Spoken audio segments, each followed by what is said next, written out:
Vlado Dracul.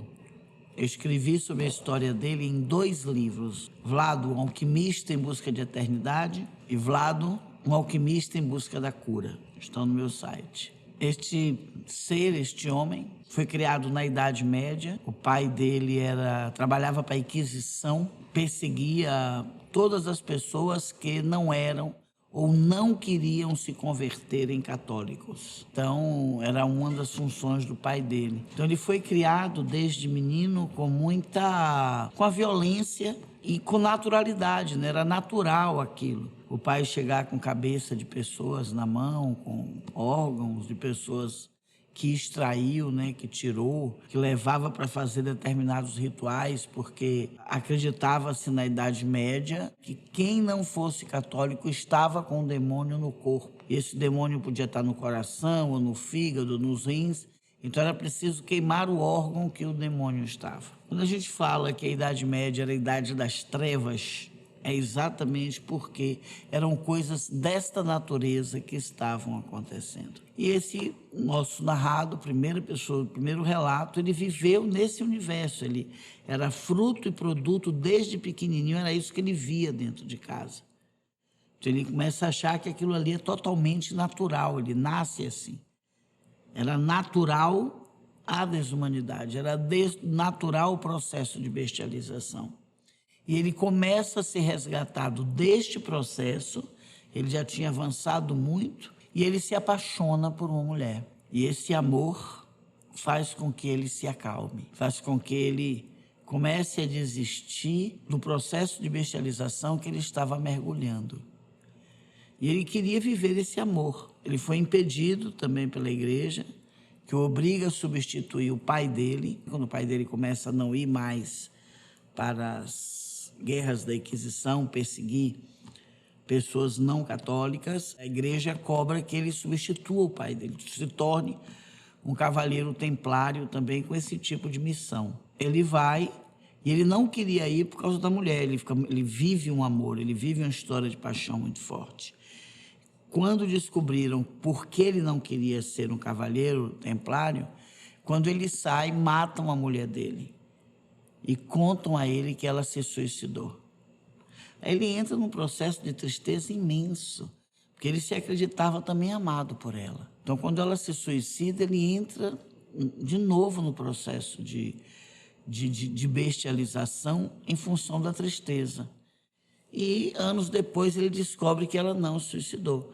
Foram aqueles que ele estava entendendo como amigos e conselheiros dele que mataram a esposa dele. Aí ele entra de novo num processo de bestialização imensa e que ele está muito perto assim de já não ter retorno. Quando ele vai dar o último passo, ela já reencarnou, ela se reencontra com ele, não é? Ela vem a ajudá-lo, ele a reconhece, ele reencontra com ela alguns anos depois e ali ela o ajuda a fazer esse retorno. Ele fala muito nisso, né?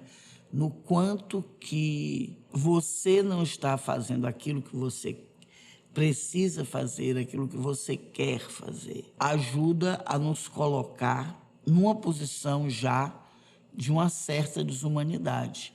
No momento que você se obriga a fazer uma coisa que você não quer, você já está começando a cometer um ato desumano com você mesmo. Toda a história do Vlado, a gente vê isso. Ele é obrigado toda hora a fazer o que não quer, ele é obrigado a acompanhar o pai dele nas perseguições aos não católicos. Ele desde menino, o pai já leva ele não queria ir, e o pai o obriga a ir. Né? Então a gente vai vendo assim na história dele que ele foi a vida toda sendo obrigado a fazer o que ele não queria. Tanto que a única coisa que ele quer é amar essa mulher, porque foi a única oportunidade que ele teve de materializar uma coisa que ele quis. Então, eu escolhi trazer a história desse homem que eu já narrei tanto a ponto de escrever 2 livros, porque o que mais me chamou a atenção na história dele foi exatamente isso. O quanto que nós somos desumanos conosco no momento em que nós somos obrigados a fazer uma coisa que a gente não quer. Somos obrigados a trabalhar numa profissão que nós não queremos. Claro que há o lucro, há o ganho do dinheiro, o ganho do status, mas dinheiro não compra a humanidade. Não é o dinheiro que vai nos tornar mais humanos, entendeu? Com dinheiro eu vou ganhar minha humanidade. Não, não é assim que funciona. Humanidade é uma coisa que a gente desenvolve de dentro para fora. Você vê pessoas extremamente pobres, é onde você encontra, inclusive, pessoas mais humanas e mais solidárias entre as pessoas muito pobres, que só sobrevivem, inclusive, porque uma ajuda as outras. Canso de ver isso e fico muito impressionado. É onde tem mais humanidade, é onde tem mais solidariedade. Porque você dividir o que lhe sobra, dar aquilo que você não quer mais, é muito fácil. Agora, você dá o pão de seu filho hoje para outra criança que também não tem hoje, sem saber se você vai adquirir um pão para seu filho amanhã. Mas você faz, não, essa criança está com fome hoje, até amanhã eu e a outra mãe vamos dar um jeito. Aí é você ter muita humanidade mesmo. Aí é você já ter desenvolvido uma sensibilidade muito grande.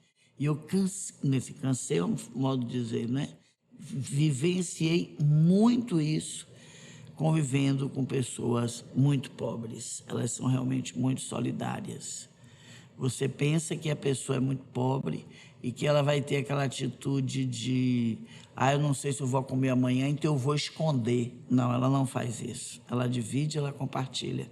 Onde eu vi esconder? Adolescentes ricas, eu já vi esconder biscoito da mãe, que depois ia acabar, a mãe não ia comprar. Já vi isso acontecer. Já vi pessoas ricas dizerem que não se incomodam muito com a vida dos outros porque o dinheiro dela não pode acabar. Porque se ela ficar dando o dinheiro dela, ela deixa de ser rica e vira pobre. Isso eu já ouvi pessoas ricas dizerem. Enfim, como também existe pessoas ricas da classe média que são pessoas extremamente humanas. Não é também a humanidade não é uma característica só das pessoas pobres. Não tem a ver com dinheiro. Não tem a ver com dinheiro. Mas a experiência dura da fome, a gente observa que torna as pessoas mais solidárias. Sim. Não é como se abre, né, o coração para compartilhar. Então, na história dele, né, desse narrado, eu escolhi falar aqui exatamente por isso. Porque fica assim bem claro, chama muito a minha atenção. Porque quando a gente está fazendo uma coisa que a gente não quer, o que é de nosso que está ali? A primeira coisa que a gente tem que fazer é nos afastar da nossa sensibilidade. Até para dar conta de estar fazendo uma coisa que a gente não está com vontade. Eu, quando tinha pacientes que me diziam, eu tinha relações com meu marido para não ter briga. Mas eu não estava com disposição, mas ia ter briga, ia ter ciúme. Eu fico imaginando o quanto que é a sensibilidade desta pessoa, ela tem que se distanciar. Porque se você está ali na sua sensibilidade, você fazer o que você não quer é muito mais difícil, é muito mais doloroso. Entendeu? E aí a gente vai esfriando.